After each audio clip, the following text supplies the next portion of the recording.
ସବୁଜ କ୍ଷେତ ଘେରି ରହିଥିବା ଏକ ଛୋଟ ଗାଁ।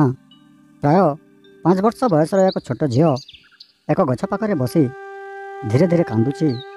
ନୀଳ ଆଖି ସହିତ ଏକ ଛୋଟ ଦୁର୍ବଳ ବିଲେଇଟି ପାଖକୁ ଆସି ମିଆଉଁ କରୁଛି। ତୁମେ ମଧ୍ୟ ଏକା ଅଛ? ଲିନୁ, ଠିକ୍ ଅଛି, ମୁଁ ତମର ଯତ୍ନ ନେବି। ତୁମର ନାମ ହେବ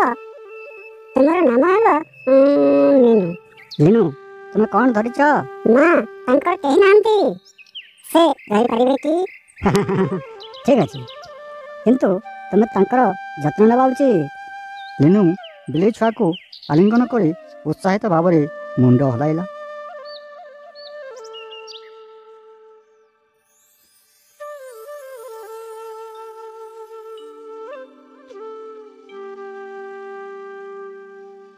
ଗୋଟିଏ ସନ୍ଧ୍ୟାରେ ଲିନୁର ବାପା ରମେଶ ଲିନୁକୁ ମିନୁକୁ କ୍ଷୀର ଖାଇବାକୁ ଦେଉଥିବା ଦେଖୁଛନ୍ତି।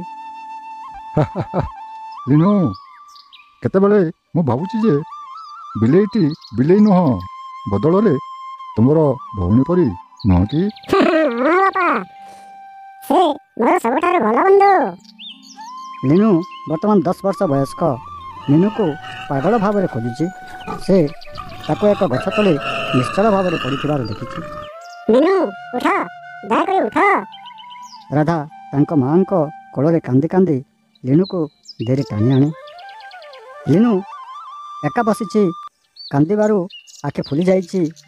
ଏକ ଛୋଟ ଭ୍ରମଣକାରୀ କୁକୁର ଛୁଆ ପାଖକୁ ଆସି ଲାଞ୍ଜ ହଲାଉଛି।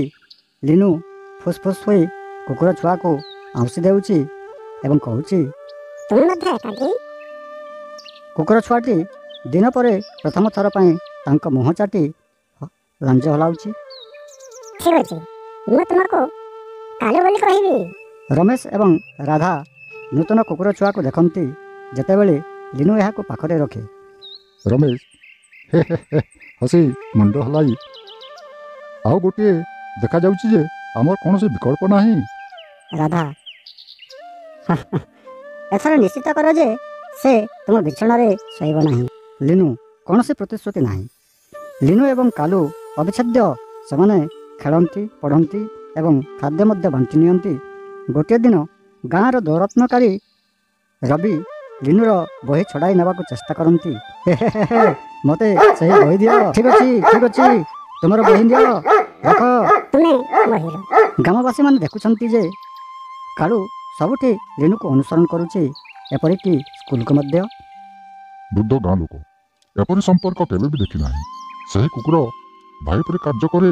ମାନବ ଏବଂ ପଶୁଙ୍କ ମଧ୍ୟରେ ଏପରି ପ୍ରେମ ଦେଖିବା ବିରଳ।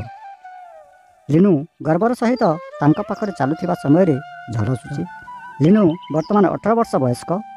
ଏକ ଦ୍ୱୀପ ତଳେ ପଢ଼ୁଛି ଯେତେବେଳେ କାଲୁ ତାଙ୍କ ପାଖରେ ଶୋଇଛି। କାଲୁ, ଗୋଟେ ଦିନ ମୁଁ କଲେଜ ଯିବି, ତୁମ ପାଇଁ ଏହା ଠିକ୍ ହେବ କି? କାଲୁ ଉପରକୁ ଚାହିଁ ତାଙ୍କ ହାତ ଚାଟୁଛି।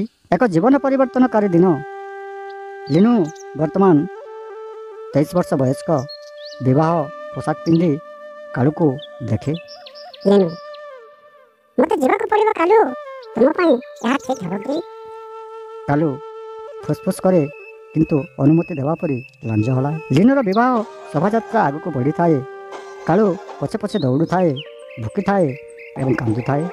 ଗାଁ ଲୋକମାନେ ଆଶ୍ଚର୍ଯ୍ୟ ହୋଇ ଦେଖୁଥାନ୍ତି। ଏକ କୁକୁର ମଧ୍ୟ ଏହାକୁ ଗଭୀର ଭାବରେ ଭଲ ପାଇପାରେ। ପ୍ରଫେସରଙ୍କ ଘର। କାଳୁ ଆସି ହାହାକାର କରୁଛି। ଲିନୁ ଆଶ୍ଚର୍ଯ୍ୟ ହୋଇଥାଏ। କାଲୁ, ତୁମେ ଏତେ ବାଟ ଆସିଲ?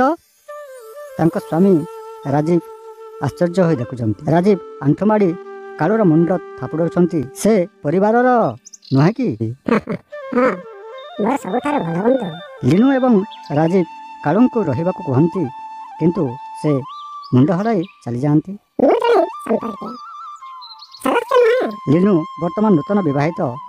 ତାଙ୍କ ନୂତନ ଘରର ବାରଣ୍ଡାରେ ବସି ସୂର୍ଯ୍ୟାସ୍ତ ଦେଖୁଛନ୍ତି। ଯେତେବେଳେ ସେ ଏକ ମୃଦୁ ଚିତ୍କାର ଶୁଣନ୍ତି, ସେ ଉପରକୁ ଚାହିଁ ହସି ହସି କୁହନ୍ତି, ଫାଟକ ପାଖରେ ଠିଆ ହୋଇଥିବା ଆକାଂକ୍ଷାରେ ପୂର୍ଣ୍ଣ ଆଖି ହେଉଛି କାଲୁ। ନରମ ଭାବରେ ଆଖି ଉପରକୁ ଉଠାଉଛି। କାଲୁ, ତୁମେ ମୋତେ ପାଇଲ? ସେ ତାଙ୍କ ପାଖକୁ ଧାଇଁଗଲେ। ତାଙ୍କୁ ଆଲିଙ୍ଗନ କରିବାକୁ ଆଣ୍ଠୁମାଡ଼ି ବସିଲେ। କାଲୁ ତାଙ୍କ ମୁହଁ ଚାଟିଲେ। ତାଙ୍କ ଲାଞ୍ଜ ହଲାଉଥିଲା, କିନ୍ତୁ ତାଙ୍କ ଆଖି ତାଙ୍କୁ ଖୋଜୁଥିଲା। ରାଜୀବ ଦ୍ୱାର ପାଖରୁ ଦେଖୁଛନ୍ତି। ଏହା କ'ଣ ତୁମର ପିଲାଦିନର ବନ୍ଧୁ? ଲିନୁ ଲୁହରେ ହସି। ହଁ, ସେ ମୋ ପରିବାରର। କାଲୁ କିଛି ସମୟ ପାଇଁ ତାଙ୍କ ଆଣ୍ଠୁ ଉପରେ ମୁଣ୍ଡ ରଖି ରହିଲେ, କିନ୍ତୁ ସନ୍ଧ୍ୟା ରାତି ହୋଇଗଲେ ସେ ଗଛକୁ ପାଦ ଥାପିଲେ, ବୁଲି ପଡ଼ିଲେ ଏବଂ ଅନ୍ଧାରରେ ଅନ୍ତର୍ହିତ ହୋଇଗଲେ। ମାସ ବଢ଼ିଯାଏ। ପ୍ରତି କିଛି ସପ୍ତାହରେ କାଲୁ ଲିନୁର ଘର ବାହାରେ ଦେଖାଯାଏ। ଫାଟକ ପାଖରେ ବସି ସେ କେବେ ଭୁକିବ ନାହିଁ, କେବେ ଅନୁପ୍ରବେଶ କରିବ ନାହିଁ, କେବଳ ଦେଖୁଛି। ସେ କୁକୁର ସେ ବାରମ୍ବାର ଫେରି ଆସୁଛି। ସେ ନିଶ୍ଚିତ କରୁଛନ୍ତି ଯେ ମୁଁ ଠିକ୍ ଅଛି। କାଲୁ ତାଙ୍କ ସ୍ନେହକୁ ଗ୍ରହଣ କରନ୍ତି। ସେ ଦେଇଥିବା ଖାଦ୍ୟ ଖାଆନ୍ତି ଏବଂ ତାପରେ ଚୁପଚାପ ଗାଁକୁ ଫେରିଯାଆନ୍ତି। ଗୋଟିଏ ସନ୍ଧ୍ୟାରେ ରାଜୀବ ଏବଂ ଲିନୁ ବିଳମ୍ବିତ ଘରକୁ ଫେରିଲେ। ଯେତେବେଳେ ସେମାନେ ପାଖକୁ ଆସିଲେ, ସେମାନେ ଦେଖିଲେ ଯେ କାଳୁ ସେମାନଙ୍କ ଦ୍ୱାର ପାଖରେ ପଡ଼ି ଜଗି ରହିଛନ୍ତି। ସେ ତାଙ୍କୁ ଦେଖିବା ମାତ୍ରେ ଠିଆ ହୋଇ ତାଙ୍କ ଲାଞ୍ଜ ହଲାଇ ଠିଆ ହୋଇଛନ୍ତି। ରାଜୀବ ଆଶ୍ଚର୍ଯ୍ୟ ହୋଇ, ସେ ସାରା ରାତି ଏଠାରେ ଅପେକ୍ଷା କରିଥିଲେ? ଲିନୁ କାଳୁ ପାଖରେ ଆଣ୍ଠୁମାଡ଼ି ବସିଛନ୍ତି।